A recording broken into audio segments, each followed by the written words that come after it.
불교와 친해지기. 불교인 김민희 선생님과 함께하는 불교와 친해지기. 지금 만나보시죠.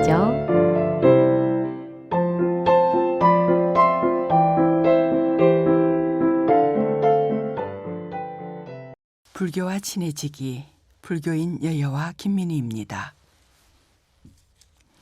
우리가 살고 있는 울산에는 불교와의 인연을 곳곳에서 볼 수 있습니다.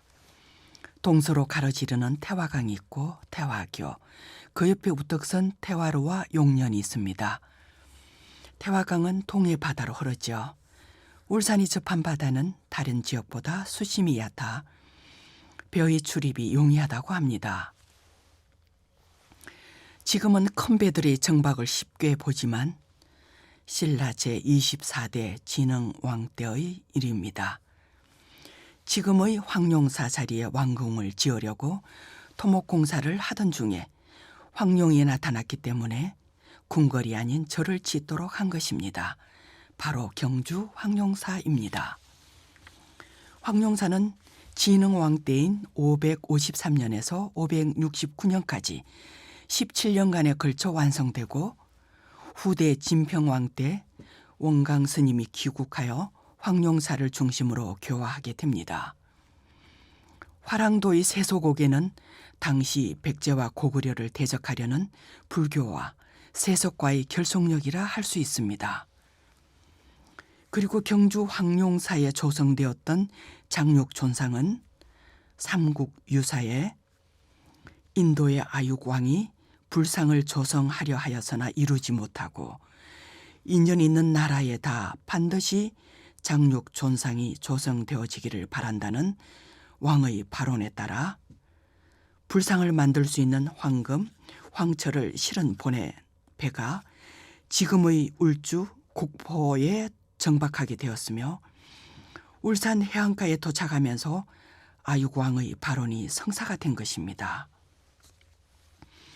이와 더불어 자장스님이 오대산의 문수보살 친경과 태화지의 신인을 만나 듣게 된 호국의 방책을 실행하려는 경주 황룡사 구청탑과 태화사를 울산에 건립한 것은 경주와 멀지 않으며 지역적인 항구의 조건이 적합하였기 때문입니다.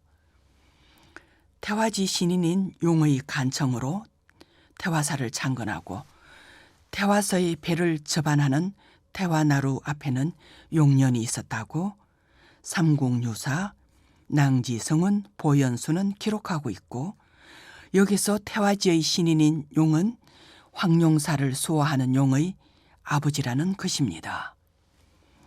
그리고 도선스님의 속 고성전의 지장정과 삼국유사의 지장정률에는 스님이 생전에 10여 곳의 사찰을 창건했다는 기록이 있으며 그 기록 중에 중국 오대산 중대 태화지 용의 간절한 바람으로 창건된 태화사가 있고 언양에 성단 정비와 문수 신앙 확대를 목적으로 건립한 계단 사찰, 통도사 기록이 있습니다.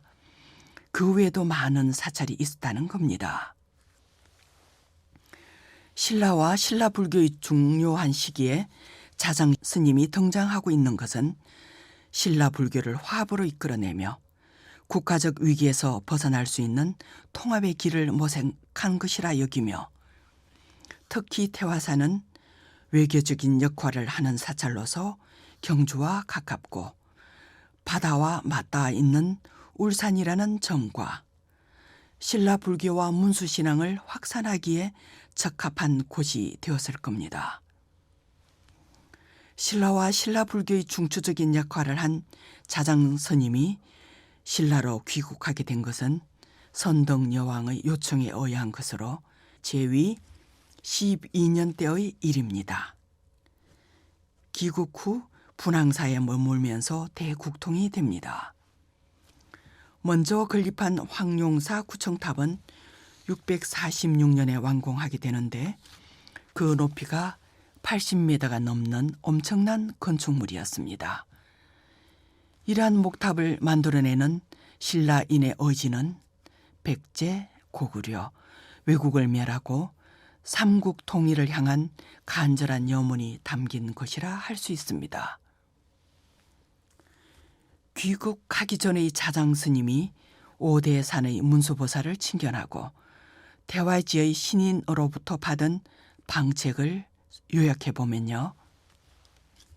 신라는 여성이 군주이므로 덕은 있으나 위험이 없어 주변 나라가 업신여기고 있으니 속히 돌아가 여왕을 도우라고 하며 황룡사의 호범룡은 나의 아들인데 그 절을 호위하고 있다는 것과 그 절의 구청탑을 건립한 후에 팔관해를 베풀고 죄인을 사면하면 외적이 해를 끼치지 않을 것이라는 겁니다. 이에 속히 귀국한 자장스님은 구청탑을 건립하여 국론을 통일하고 팔관해가 회와 대사면으로 신라의 대통합을 만들어낸 것입니다. 문수보살 친견 이야기는 삼국육소나 속고성전에서 약간의 이견이 있으나 꿈속에서 이루어지거나 모습을 바꿔서 나타나는 것은 신라의 자장에게 반드시 전하고 싶었던 것으로 해석하면서 그래서 속고성전에는 기록되지 않았다고 전하기도 합니다. 그리고 오대산의 문수 신앙 기록을 보면 삼국유사에 문수산이 있고 문수사가 있으며 문수보살이 출현했다가 호련히 사라졌기 때문에 그 종족을 알 수 없다는 표현으로 무거라는 말이 사용되고 있습니다. 이를 통하여 문수신앙의 영향으로 보기도 합니다. 울산에 건립된 태화사는 그 뒤의 역사는 전례되지 않다가 고려 명종 때 태화루시서 등의 여러 기록에서 고려 말에서 조선 초까지 존속했던 것으로 밝히고 있습니다. 지금 존재하는 울산 태화사지 12지상 사리탑은 태화사지에 세워졌던 사리탑입니다. 한국의 석종형 부도 중 가장 오래된 것으로 탑신의 감실과 하단의 12지상을 양각하였는데 사람의 몸에 12종류의 짐승머리를 하고 있습니다. 선덕여왕 때 창건한 태화사와는 달리 그 뒤에 조성된 것으로 추정하고 있습니다. 이렇게 신라 불교의 중흥을 이끈 자장스님은 문수보살 친견을 위해 강원도 오대산으로 가게 되며 문수보살과의 거래가 오고 가는 것을 볼 수 있습니다. 태백산 성남원, 지금의 정암사를 채우고 그곳에서 입측하게 됩니다. 이러한 자장스님과 자장스님보다 27년 아래인 원효스님, 그리고 오사의 해공스님, 신라 십성인 해숙스님, 대한스님, 그리고 의상스님에 의하여 신라 불교는 화려한 꽃을 피우게 된 것입니다.